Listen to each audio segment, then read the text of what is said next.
Sanctus,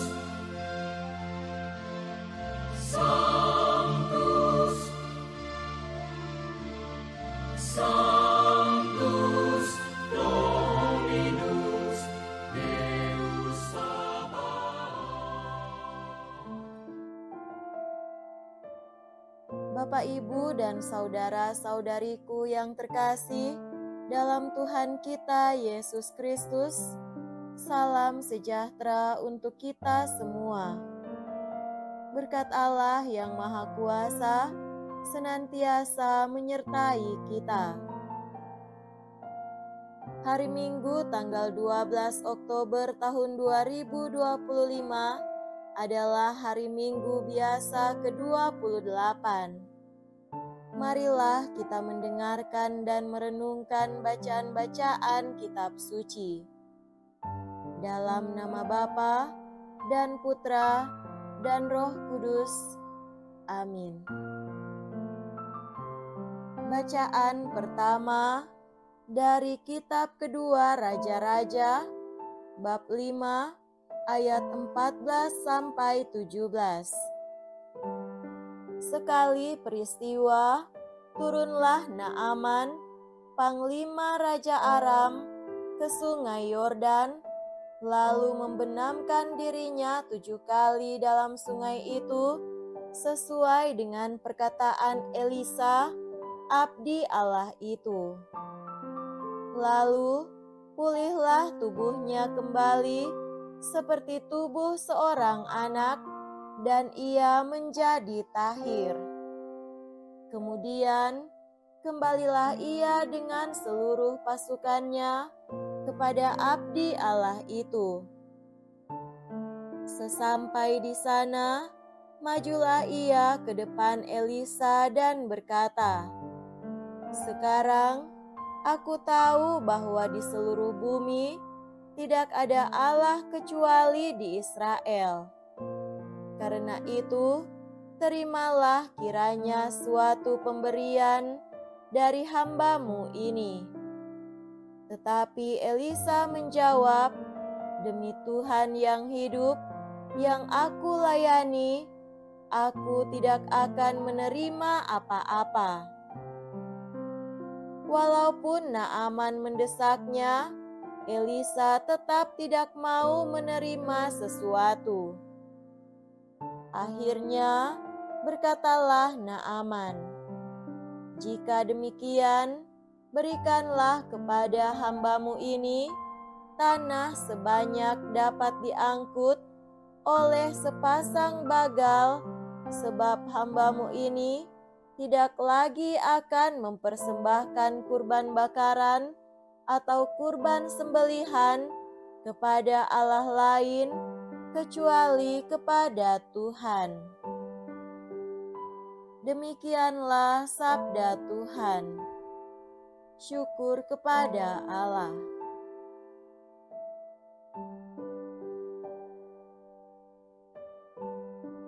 Bacaan kedua dari surat kedua Rasul Paulus kepada Timotius, bab 2 ayat 8 sampai 13. Saudaraku terkasih, ingatlah akan ini. Yesus Kristus, keturunan Daud, yang telah bangkit dari antara orang mati, itulah yang kuberikan dalam Injilku. Karena pewartaan Injil inilah aku menderita, malah dibelenggu seperti seorang penjahat, tetapi sabda Allah tidak terbelenggu.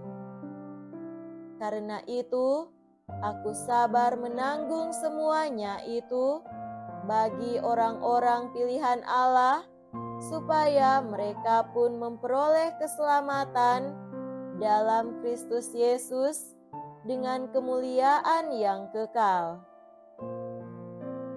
Benarlah sabda ini, jika kita mati dengan Kristus, kita pun akan hidup dengan Dia.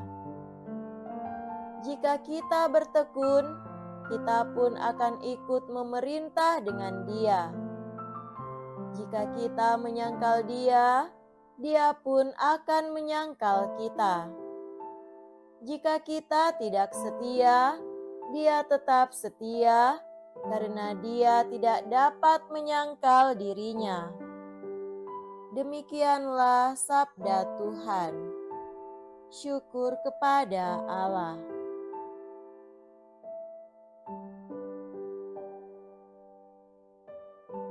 Semoga Tuhan beserta kita sekarang dan selama-lamanya. Inilah Injil suci menurut Santo Lukas. Dimuliakanlah Tuhan. Injil Lukas bab 17 ayat 11 sampai 19. Dalam perjalanannya ke Yerusalem, Yesus menyusur perbatasan Samaria dan Galilea. Ketika ia memasuki suatu desa, datanglah 10 orang kusta menemui Yesus. Mereka tinggal berdiri agak jauh dan berteriak, "Yesus, Guru, kasihanilah kami." Yesus lalu memandang mereka dan berkata, "Pergilah, perlihatkanlah dirimu kepada imam-imam."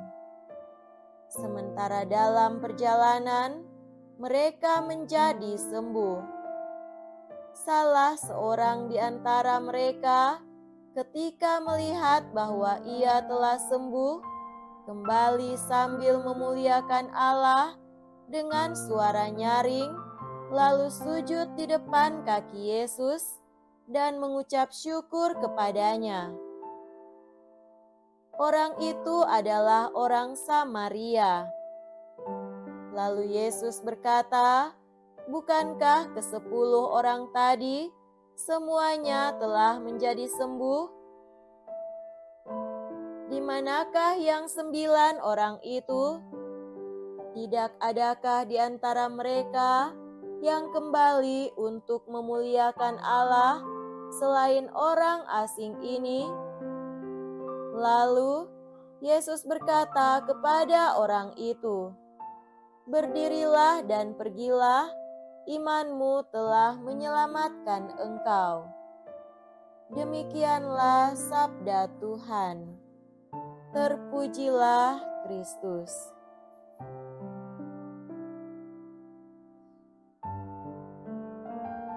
Saudara-saudariku yang terkasih dalam Tuhan kita Yesus Kristus, tema renungan kita pada hari ini adalah tahu bersyukur.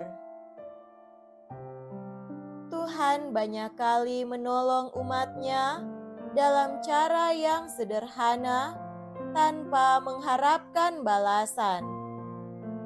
Lewat Nabi Elisa misalnya, ia menyembuhkan Naaman, panglima Raja Aram, dengan hanya memintanya membenamkan diri ke dalam sungai Yordan sebanyak 7 kali.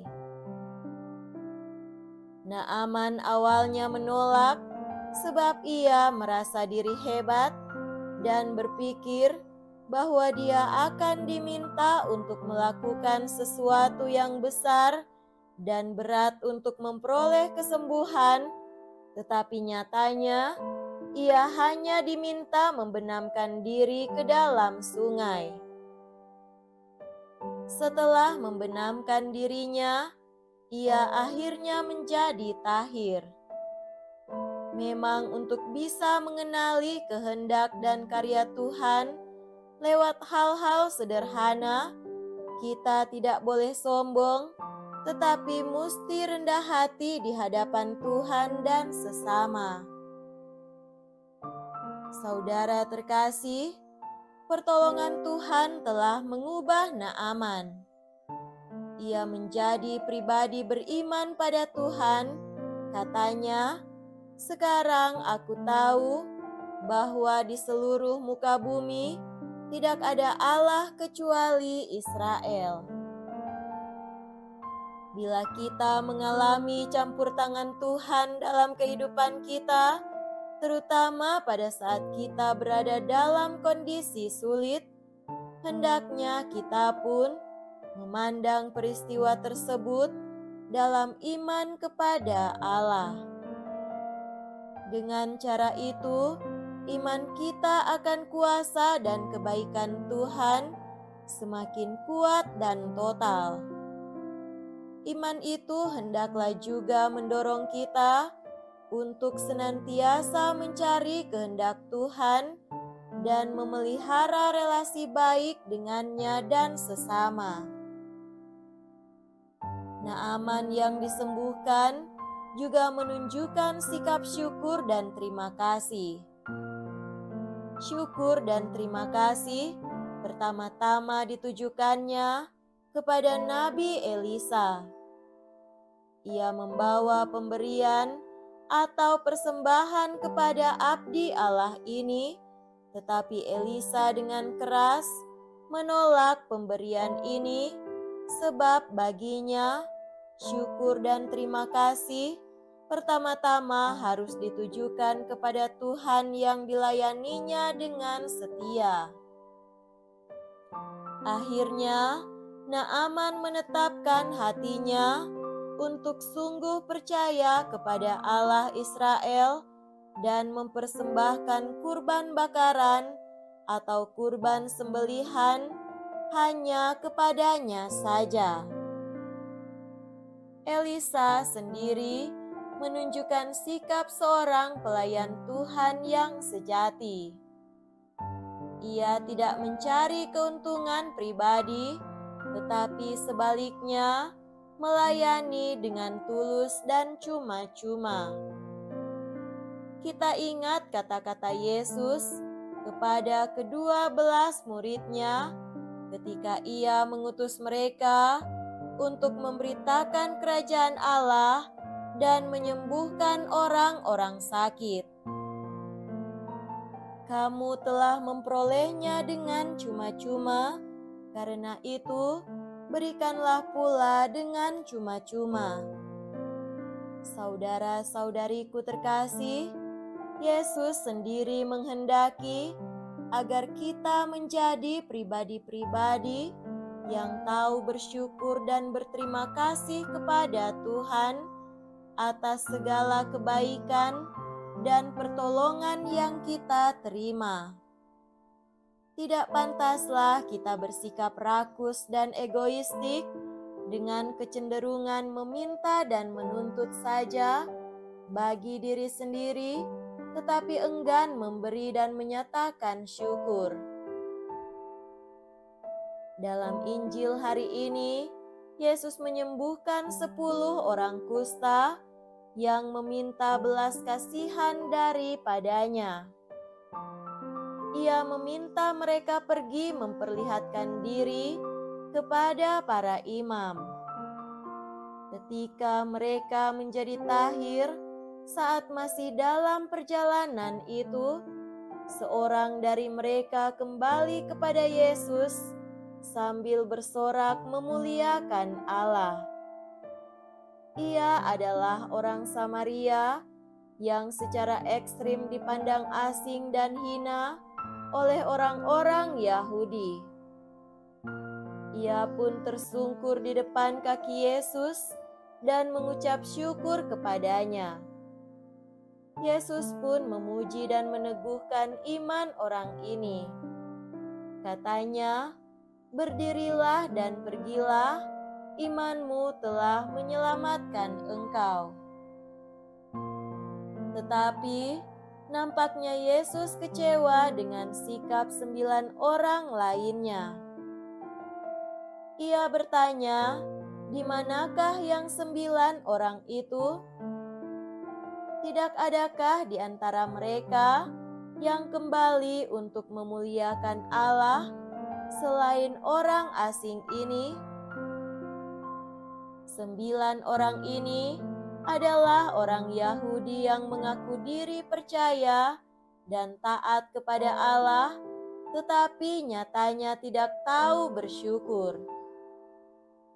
Kesembuhan yang mereka alami tentu saja membawa sukacita dan kegembiraan, tetapi mereka tenggelam dalam rasa itu, senang menerima kebaikan, tetapi enggan mengungkapkan terima kasih.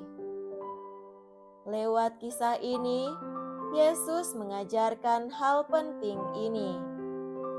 Iman yang benar mestinya disertai tindakan syukur dan memuliakan Allah. Bila kepada Tuhan yang telah menolong kita, kita tidak mampu memberi ungkapan syukur, bagaimana bisa kita mampu memberi dan menghargai sesama kita? Semoga demikian. Amin.